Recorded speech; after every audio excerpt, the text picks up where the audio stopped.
Good evening, I'm Dennis Ward. Welcome to APTN National News. A First Nation in British Columbia says it's outraged over the way the RCMP handled a suicide call last week. Leaders of the Williams Lake First Nation say what should have been a call for help resulted in a band member dying by suicide. As Sarah Connors tells us, the family and the community want a public inquiry. A call for help placed by the family of a man to Williams Lake RCMP on July 10th has ended with his death. The Williams Lake First Nation and Union of BC Indian Chiefs held a press conference regarding the death of Rojan Alphonse. Alphonse was a member of the First Nation and described as a loving father of four.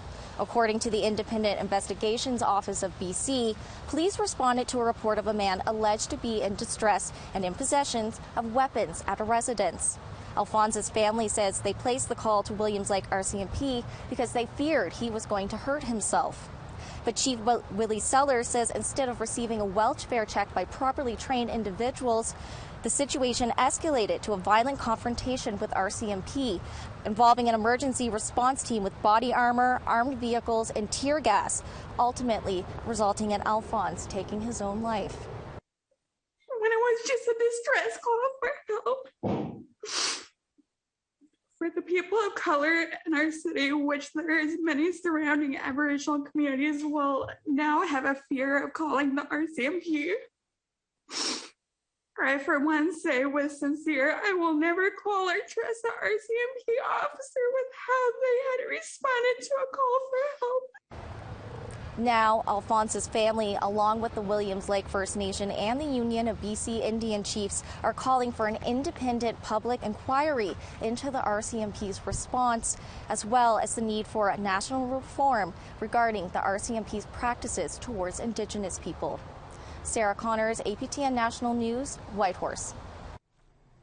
An alarming, unprovoked attack on a First Nations man in Battleford, Saskatchewan, has the man's family and the Federation of Sovereign Indigenous Nations calling for charges. APTN's Leanne Sanders has the details and a warning: some people may find this story disturbing. Where are my guns? Where are they? Where are my guns? On Sunday night, Colby Tatusis was returning a trailer he'd borrowed from friends when three men approached, demanding items from him. Colby's brother, Mylan Tatusis, describes what happened next. It didn't take long, and three individuals entered the yard, asked for where their stuff was. Colby was trying to figure out how he could communicate with them, maybe even help them look for what they were looking for, because he does know the people who live there. One of the men proceeded to climb over the trailer, between the trailer and the truck, and sucker punched him in the face, and then proceeded to grab him by the hair and assault his face further. The yard where the assault happened belongs to Eleanor Sunchild, the lawyer who supported the Boucher and Tatusis families during the Gerald Stanley trial. Tatusis says Sunchild told him she has given the security footage to the RCMP. It's not hard to find racism here. And ultimately, because of that, it's not hard to find racists. And one of the amazing things with this incident is that I expected to wake up the next day and have hate mail, similar to, what was going on during the Gerald Stanley trial. That wasn't the case. We actually had, extended friends and family in the Battleford community exposing these three individuals very rapidly, and saying who they were. Tatusis says issues of trespassing remain a huge issue in Saskatchewan, and yet these men entered a private yard and have not yet been charged. RCMP have issued a statement, which reads in part, North Battleford RCMP were dispatched to the scene at 6:50 p.m. and arrived shortly after, and the suspects had already left the area. Investigations take time to complete. Charges have not been laid at this time, and North Battleford RCMP are continuing their investigation into this incident, including working to identify and locate the suspects involved. Tatusis says the family is supporting his brother, who is recovering, and his young niece, who was inside the truck at the time of the assault. It was a violent act, and unfortunately, I'm hearing people on Facebook and seeing comments about how one of the attackers, people there have their whole life ahead of them. And that's really unfair because, my daughter's 6 years old and she's already experienced this trauma. And how many of our people experience trauma similar to this in terms of colonial violence and oppression? So, one settler kid going through this, I hope we really get to throw the book at them. Leanne Sanders, APTN National News, Battleford.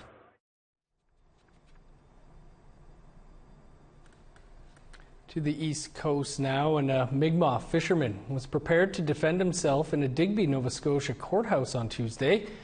He's charged with violating the Fisheries Act, but the case has been adjourned until August 8th to set a new trial date. Matt Cope of the Millbrook First Nation says he was exercising his treaty right when fisheries officers seized Cope's 90 lobster traps almost 2 years ago. He was charged for harvesting lobster out of season and without valid tags. Cope says he was ready to defend his right to fish, but a conflict of interest with the prosecutors postponed the trial. He says the delay is costing him his right to fish and his right to a speedy trial. I fish to provide for my family in a number of different ways. And every day that my traps aren't in the water fishing, and every day that they're keeping them under the ruse of this kind of investigation, this whole process of criminalizing and vilifying me in the eyes of the public, I think this is unconstitutional. Time for a quick break. When we come back, we'll hear from the new president of the Native Women's Association of Canada. Stick around.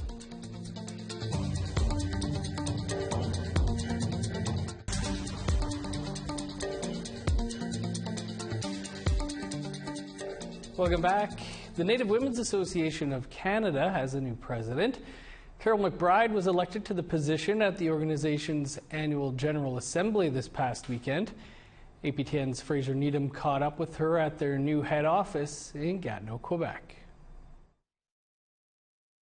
Carol McBride says she was approached to seek the presidency, and after consulting a friend, decided to go for it. And I had asked a very close friend of mine, I said, what should I do?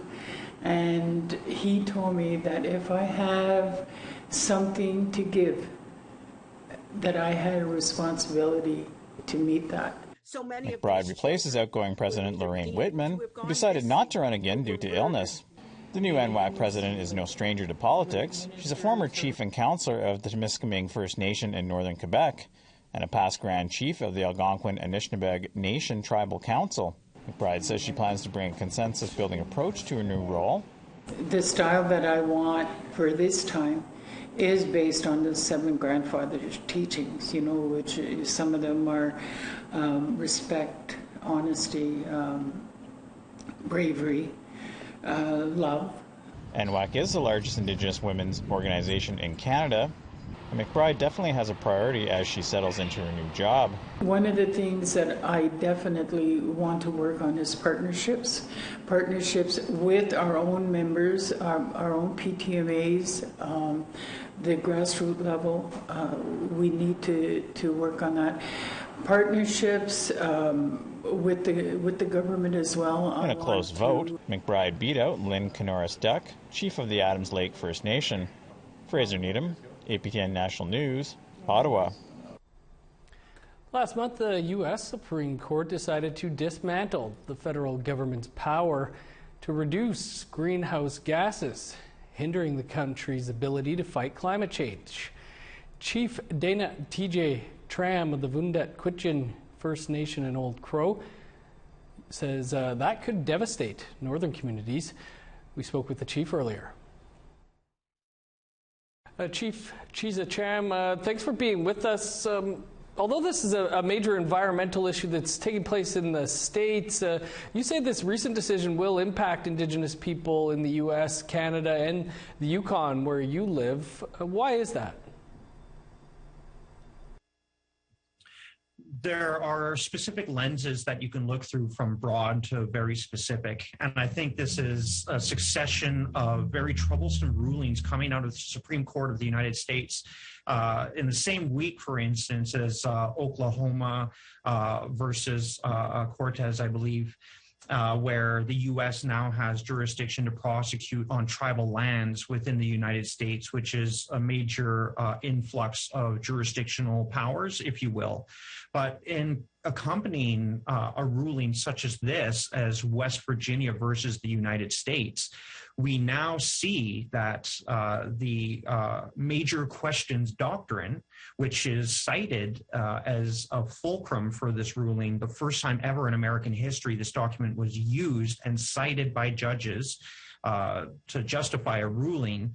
This is saying that the EPA does not have broad authority or broad discretion, if you will, in interpreting acts and enforcing regulations. This is coming from an administration that passed the Clean Air Act in 1970 that limited 70% of the pollution. We all know about acid rain in the 80s, as well as the ozone layer in the 90s, issues that we've come together as a planet to solve. And now we're watching the degradation of an agency's ability to enforce and interpret regulation in a time of climate change where we need it the most. So this has impacts across the world, but specifically as a partner and neighbor as Canada, this has implications, and what this could mean down the road, we have yet to see. Can you kind of explain how this recent decision will impact the Gwich'in people's efforts to protect the porcupine caribou herd? Right now, with major changes in the U.S. administration, from the Obama administration to the Trump administration back to the Biden administration, has created a very deep schism in American regulations and federal law. Obama came very close to protecting the Arctic National Wildlife Refuge, the calving grounds of the last largest land animal migration on Earth, the porcupine caribou. The Trump administration wrote into law that this wildlife refuge, one of its purposes was to produce oil and gas, which set itself up to fail and set its own system against itself. And now with the Biden administration coming back in, you can see the tangle and the cross wires being formed here. So with this ruling in conjunction overlaid on top of this intricate network of politics and law, how will this play out for our First Nation who has been here before either nation of Canada and the U.S. living with the caribou? How will this affect our advocacy when we know that right now in law there is slated to be another lease sale within the sacred calving grounds in 2024? This is a very troublesome sign for us, a canary in the coal mine, if you will, of where America may be going from its highest law of the land, the Supreme Court, which I think is an important point because this did not come from the executive branch. This did not come from the president. This came from the Supreme Court, which also shows that now the American system is now fighting itself. Chief, good points there. Appreciate you taking some time. Obviously something to keep an eye on here. Yeah, this discussion is coming at a time where we have 51 Chinook salmon passing through our sonar station now, when our lands are changing, and we really require a strong partner as Canadians to protect the resources that founded our country. So something that our entire country should be definitely keeping an eye on. Thank you. Time for another quick break. Still to come, we've got a profile of an all-Inuit circus company from Nunavik. Stay with us.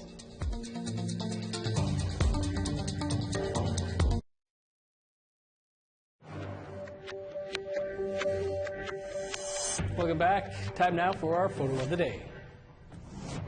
And there has been some nasty weather in Manitoba as of late, and Dana Kelly was able to catch this shot of a lightning strike near Brereton Lake in southeastern Manitoba. Had to look that place up. If you have a great photo of nature, animals, pets, family gatherings, or something else amazing, be sure to send that photo to share@aptn.ca. Now let's take a look at Wednesday's weather forecast. Starting on the East Coast, 27 with showers for Halifax, sunny and 26 in Fredericton. 18 with rain in Kuujjuaq, 11 and rain in Nain. 30 in Montreal, 28 with showers in Val d'Or, 24 and rain in Sault Ste. Marie, 30 with showers in North Bay, 24 with rain in Thunder Bay, 27 in showers in Sioux Lookout. Rain and 27 for God's Lake, 24 with rain in Norway House. Rain in Winnipeg and a high of 26, 24 in Dauphin, 23 with showers in Regina and Yorkton, 25 in Meadow Lake, 23 in Buffalo Narrows. In High Level, 25 and sun, 27 in the sun in Peace River. 31 in Lethbridge, 25 and sunny in Edmonton. 24 for Vancouver and Victoria, 33 in Kamloops. Sunny and 24 in Prince George, 22 in Smithers. 18 in Old Crow, showers and 16 for Whitehorse. 21 in Yellowknife, 25 and sunny in Wrigley. 15 in Sax Harbor, 18 in Pawatuck. 17 for Baker Lake, 16 in Whale Cove, 7 in Resolute and Arctic Bay.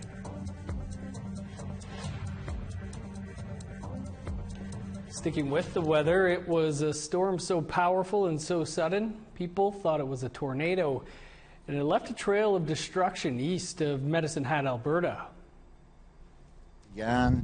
And I looked up and I saw the neighbor's house go up in a circle, and it was gone. The storm tore through the area Sunday afternoon with peak wind gusts of over 90 kilometers an hour. Many residents are still without power. No one was seriously injured. Environment Canada is investigating the storm. Nearly 2,000 people from a First Nation community in northern Manitoba have been forced to flee their homes because of a nearby wildfire.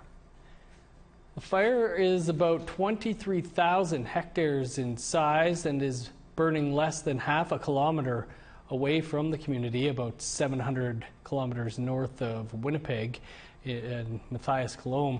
An emergency shelter is open at the University of Winnipeg for evacuees who didn't get a hotel room or have family to stay with.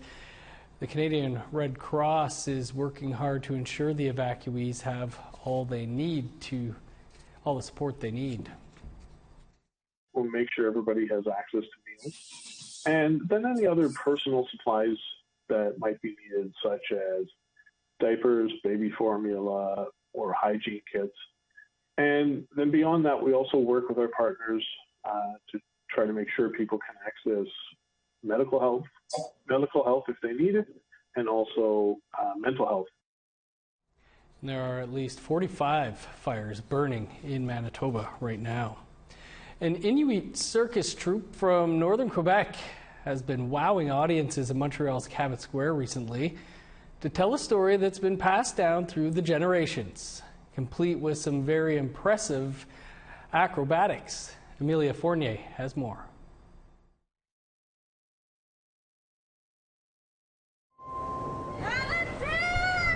I love performing because it gives everyone a smile on their face, and I like getting the jitters.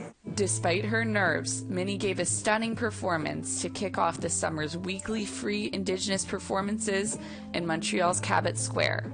Cabot Square is known to be a gathering place for homeless Indigenous people, including Inuit in Montreal. We don't get a lot of our own people? Yes, into our shows sometimes because they're somewhere else or it's further. So it's going to be fun to share with our local people. Yep. Minnie and Mike are performers with Tupik Arctic Circus Group, or Tupik Act, an all-Inuit circus company from Nunavik. It's the creation for the show. That's the best part. Like most of the time we just like improvise and like, oh, let's put that there, and like and and the performance is amazing. I'm used to it now. Sali, one of Tupic's co-founders and performers, spent a lot of time in Cabot Square during the early phase of the pandemic, volunteering, then working for Resilience Montreal, a homeless shelter. I was working at Resilience Montreal for about a year, and so I was very close to the homeless community of Cabot Square, which is a large Inuit population in the urban center. So it's very close to me, and ever since I started working at Resilience, I was always trying to implement, how can I best serve my community. Chris, the fourth performer, said Tupic is unique because of its focus on storytelling and use of Inuktitut. We get to tell the stories that our ancestors told and have fun with it by adding circus the way we want to.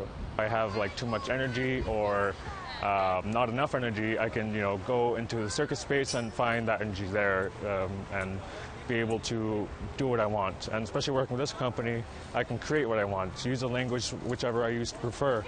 The show told the story of a granddaughter encountering old spirits as she tries to reconnect with her more traditional grandmother. Chris also said Tupic has helped him connect with his culture. His face tattoos were based on his stage makeup to look like the tattoos hunters got to show they provided for their communities. With these markings on my face, I want to remind myself that I'm here to provide for the people that I love and the ones that I care about. Through my performing, through my anything that I can do, I try to give back as much as I can. Tupic will be performing throughout the summer at various locations around Quebec.